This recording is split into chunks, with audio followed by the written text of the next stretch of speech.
नमस्कार, मी गरिश्मा पुन्हा एका मिनी ब्लॉग मध्ये तुमचं अगदी मनापासून स्वागत करते। वार होता गुरुवार, मार्गशीर्ष महिन्यातला चौथा गुरुवार आहे।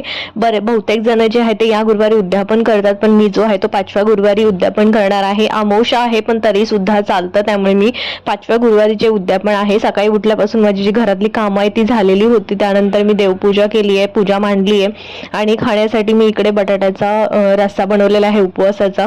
त्याच्यानंतर मी हळदीचं लेपन करते, इकडे रांगोळी काढून छान मी हळदी कुंकू आणि फूल वाहून पूजा करून घेतलेली आहे।